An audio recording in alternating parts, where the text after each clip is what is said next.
Radomčan si podľa rozhodcu Ľubomíra samotného počínal súboj nedovolene.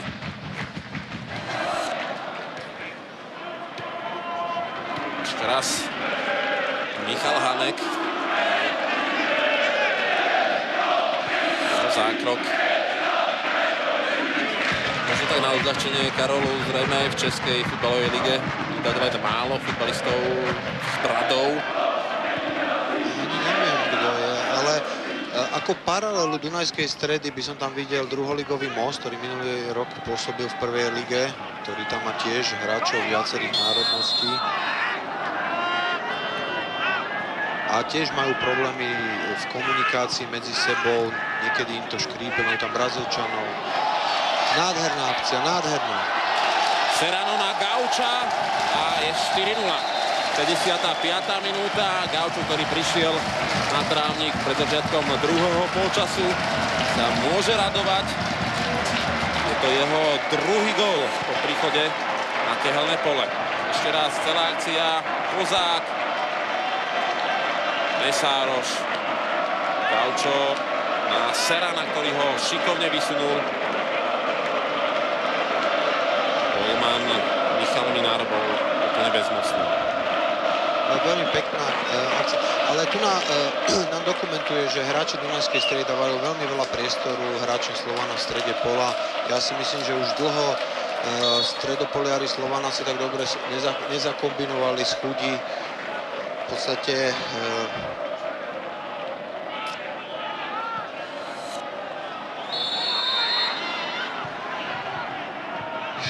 štvrtý offside Dunajskej Stredy. Slovan dokázal naplniť v tejto chvíli výsledok z jesene, keď sa vtedy o góly postarali Hanek, Serrano, Masaryk a Černák. Dnes gólovými strelcami Masaryk, Obzera, Balachovič a v 50. minúte zatiaľ ako posledný Gaučo. Potlesk, ktorý si vyslúžil Ján Kozák.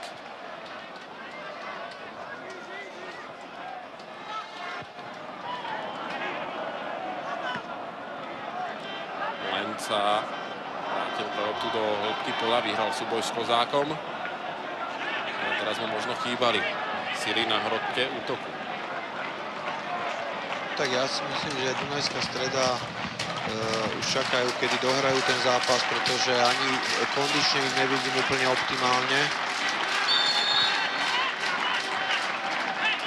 Narušená hra podľa Ľubomíra samotného si macedónsky hráč Aleksandr Bajevský počínal v súboji nedovolene.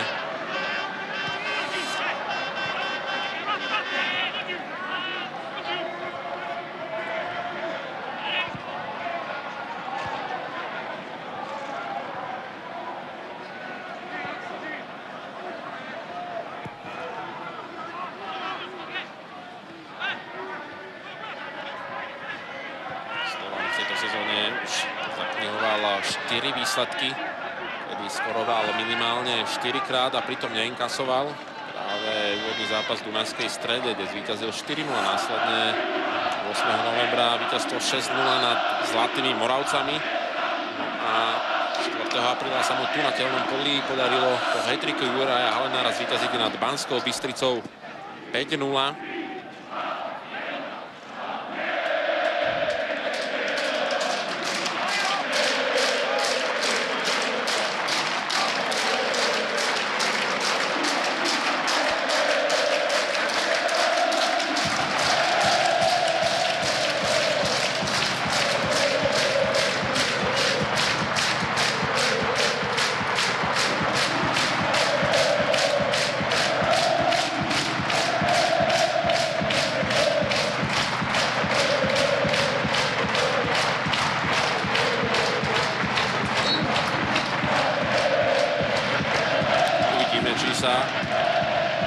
Podobnom duchu správať domáci fanúšikovia aj v spomínanom pohárovom súboji proti Košiciam, ktorý je na programe v stredu od 19. hodiny. Určite mi dá aj Karol Marko za pravdu, že dnes Dunajská Streda určite nemôže byť pre Slovan akýmsi meradlom, respektíve meritkom Jednoznačne, že nie. Dunajská Streda, si dovolím tvrdiť, je na jar najslabšie mužstvo Slovenskej ligy a je len škoda pre Zlaté Moravce, že v podstate nezískali viacej bodov a nezvládli niektoré zápasy, ktoré už mali možnosť vyhrať, pretože Dunajská Streda, takto ako ju vidíme, si nezaslúži byť v elitnej súťaži Slovenskej ligy. Mnohí možno budú protestovať, že Dunajská Streda už na jar dokázala zvíťaziť, no ale podarilo sa je to práve na úkor Prešova, ktorý na jar patrí medzi absolútne najslabšie celkoligové týmy. Dunajská Streda zvíťazila 2-1, keď sa o 2 góly postaral Kamerunčan Lent. Na strane domácich už je pripravené tretie striedanie. Pri postrannej čiari už číslom 27 stojaci Pires. No a uvidíme aj vôbec prvé striedanie na strane hostí, keď do hry zasiahne s číslom 7 Irančan Parvin. Ale ten sa v úvodnom jarnom vystúpení golom z pokutového kopu v závere zápasu postaralo o remízu 1-1 v Zlatých Moravciach. Súboj Gauča. Tu už avizované striedania, ktorý odchádza aj Branislav Obžera, ktorého si samozrejme tréner Pecko bude šetriť na ten stredajší spomínaný pohárový zápas proti Košiciam.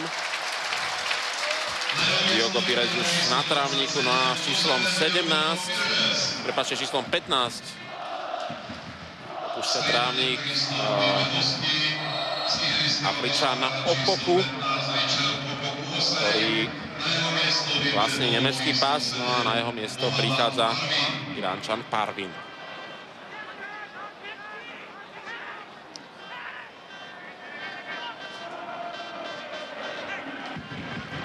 Teda dostali príležitosť aj lavičkoví hráči Belasich, či už Gaučo alebo Pires. Mesároš takmer našiel Piresa a ten sa mohol hneď zapísať do listiny strelcov. Preznaník Pires. Serrano. Presne na Dobrotku. Kozák.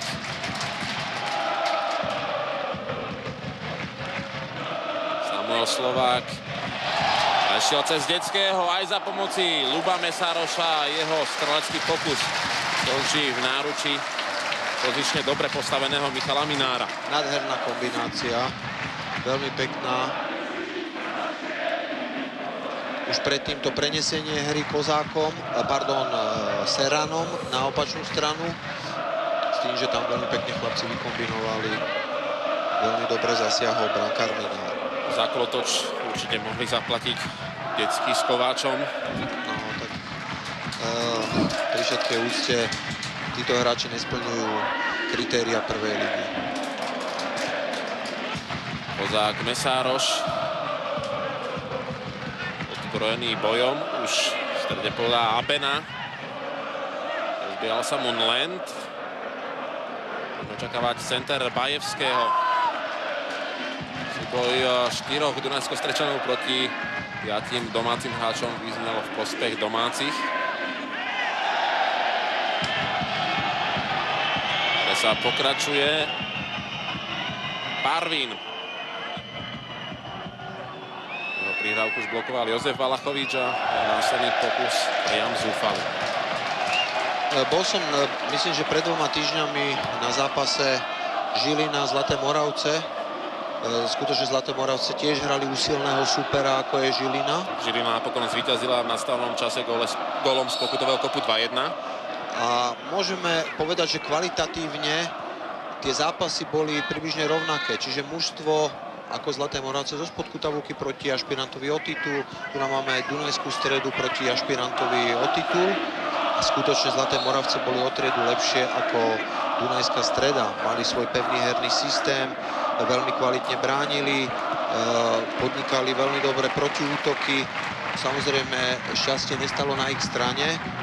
Myslím si, že tomu zápasu svedčala remíza, ale tu nám musím povedať, pretože Žilina nebola